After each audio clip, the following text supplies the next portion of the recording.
My name's Kevin Doherty. I'm an independent filmmaker from Winnipeg, Manitoba. When I saw Star Wars on the big screen at the impressionable young age of 8 years, I was mind blown. It blew me away. My friend and I were inspired to shoot our own Star Wars movies after seeing it on the big screen with his Super 8mm camera in his backyard. I can't remember how many films we made. We made a couple, and when his parents developed the film and we were able to watch what we created through his projector on a screen, I was captivated.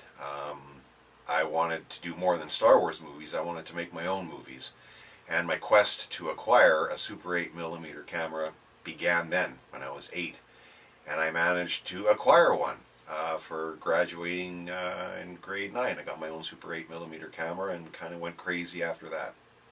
My favorite movie of all time, I have a lot of favorites, and it's really hard to pick one. There is American Graffiti, Saturday Night Fever, Fast Times at Ridgemont High, Poltergeist, Creepshow, Fletch, Back to the Future, The Sting, The Muppet Movie, The Good, the Bad, and the Ugly, The Blues Brothers, My Bodyguard, and Spielberg's films of the late 70s and early 80s like E.T., Raiders of the Lost Ark, Duel, Jaws, Close Encounters of the Third Kind, as well as John Carpenter's films, Halloween, The Fog, Escape from New York, The Thing. But if I had to pick one out of all of them, I think I would pick the movie that started it all for me, and that would be Star Wars. I think it would be really cool to meet Steven Spielberg or John Carpenter. But as for someone that I would want to meet and work with, it would definitely be Rod Serling. He was a heavy influence on my life. I was a teenager in the 80s, and I was a big fan of heavy metal music and hard rock music, and there had been no movies made about the headbanger culture of the 80s. In fact, there had been no movies made at the time when I conceived the idea in the early 2000s. There had been no movies made that took place in the 80s. I thought there was something missing, and I thought I would try and fill that hole, and I did with Blackbridge. Plus, it was a movie that I wanted to see. The entire film was the hardest part to make. It was a very ambitious project. It was huge. There was a big cast. There was a big crew. It was a period piece, so there were a lot of locations. So, of course, the locations had to reflect the period of the 80s. Wardrobe, props. It was very, very difficult to do, and I had no money to do it with. But never mind that, it was very difficult to shoot a bush party scene. I found a bush outside of the city limits in Lorette, Manitoba. It's about a half-an-hour drive outside of Winnipeg, and there was some bush out there.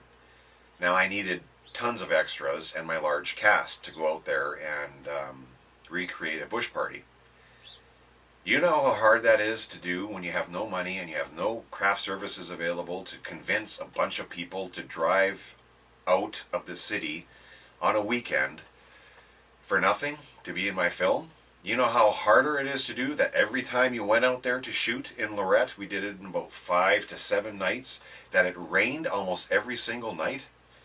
We'd be sitting in our cars for hours trying to wait out the rain, and then people would come up to me and say, I gotta go home, I'll be back tomorrow, and they wouldn't come back. That was hard. That was the most difficult thing was shooting the entire film again, a second time. Because what happened was we were shooting one of those bush party scenes in Lorette, and our cameraman was on his way out, stopped at an ATM to take out some money, and was mugged.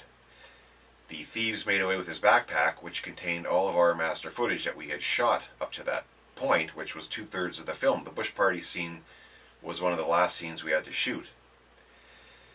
So, trying to get all the actors and crew to come back and shoot it again, a feature-length film, that was the most difficult part of making my film. Craft services is important. Right now, I'm working on a book about the video store scene, mostly memories, collecting memories from people who were a large part of the video revolution back in the 80s and the early 90s. Working on that, and also cutting together a fringe show that I videotaped last summer. We were in the Winnipeg Fringe and did an adaptation of a book that I wrote called Horror Mania 79. And we performed it at last year's Winnipeg Fringe Festival, and I recorded about 7 or 8 performances, and I'm editing all that together. As for film projects, I don't have anything on the radar right now. But change at any moment.